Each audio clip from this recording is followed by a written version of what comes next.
Black History Month Pop Culture Edition.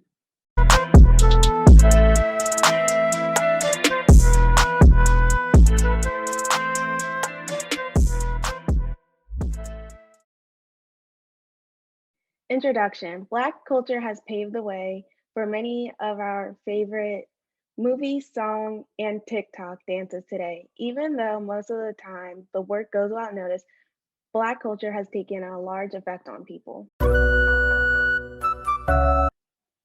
Microaggression. What is microaggression? Microaggression is when a person says something to the opposite party that can be perceived as racist or sexist, but was not the intent of what they were saying. Examples of microaggression can be, is that your real hair? You're pretty for a dark skinned girl. You're very articulate. The history behind microaggression. Over the years, microaggression has gotten more common, whether it is in a regular conversation with your friends or teacher, or sitting in a meeting with your boss. Microaggression is a very overlooked thing and not really talked about today. The term came from Harvard professor Chester M. Pierce. In 1970, Professor Pierce came up with this term to describe the hidden insults towards Black people. Then the word was again revived when another professor wrote that the word microaggression can be used towards any minority group. What's the effect on people? The effect that microaggression has on the person receiving the comment can be negative. Even though the person making the comment might not have the intent of harming the comments can still cut deep or plainly be annoying. Also, microaggression isn't just towards skin color. There are many examples of microaggression sayings with gender, sexuality, religion. Cultural appropriation. What is cultural appropriation? Cultural appropriation is the unacknowledged or inappropriate adoption of the customs, practices, ideas, and etc. of one people or society by members of another and typically more dominant people or society. Why cultural appropriation is a problem? It continues the oppression of the non-dominant group, it doesn't give people credit for their own culture, and it creates stereotypes around that culture or that group of people. Now I'm going to give examples of the hairstyles that Black women tend to wear in the Black community. So when we have box braids, cornrows, bantu knots, etc.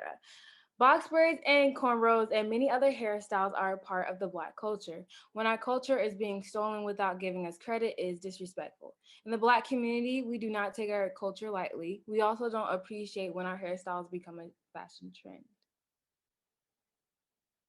Now I'm going to call out a few celebrities that have been accused of cultural appropriation. One, we have Kim Kardashian. Kim Kardashian was accused of cultural appropriation for wearing cornrows and braids. When Kim Kardashian was wearing the style, her followers and or fans started to take it as a trend. A Black woman or girl will wear braids on a daily basis because it protects our hair. But when Kim Kardashian wore the style, she got uplifted and started a trend, but never gave credit to the Black community. Other forms of appropriation. Many other groups have appropriated elements of Black culture without giving credit to the Black community. K-pop, for example, which stands for Korean pop music, often utilizes hip-hop and R&B sounds that they describe as uniquely their own. Meanwhile, these sounds are heavily influenced by Black music. While some K-pop bands are aware of this, many bands profit off of performing Blackness through their fashion and music without giving credit to Black creators. Moreover, within American culture, Black fashion styles have often become trendy and cool for white Americans, but are deemed ghetto and unprofessional for African Americans. Hoop earrings, for example, were originally made popular by Black Americans in the 90s, but were not deemed socially acceptable until white Americans started wearing them. Moreover, even our way of speaking has become appropriated. African American vernacular English, a dialect within the African American community, has often caused Black people to be discriminated against for sounding uneducated because people said that they were speaking improperly. However, recently, African American vernacular English is being used by many on social media sites such as TikTok and Twitter, but instead of crediting Black people, it is being written off as Twitter language. This blatant disrespect towards Black culture enables this discrimination that we face on a daily basis for practicing our traditions.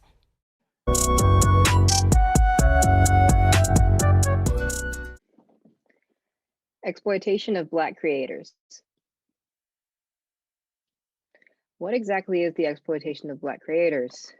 For a long time, white performers have been profiting off of historically Black music, dances, and more. An example of this is when Charlie D'Amelio copied the Renegade dance from Jalea Harmon. Charlie gained fame from a dance that Jalea created and didn't even give her credit. Other examples, music.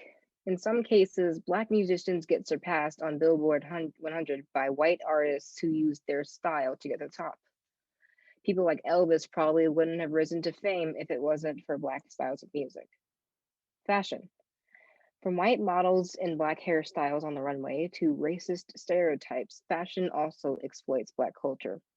Prada made models wear cornrows on the runway, and Gucci released a turtleneck with stereotypical Black features. I got the Emmy, I got the 2 Tonys, I've done Broadway, I've done off-Broadway, I've done TV, I've done film, I've done all of it. I have a career that's probably comparable to Meryl Streep, Julianne Moore, Sigourney Weaver. They all came out of Yale, they came out of Juilliard, they came out of NYU. They had the same path as me. And yet, I am nowhere near them. Not as far as money, not as far as job opportunities, nowhere close to it.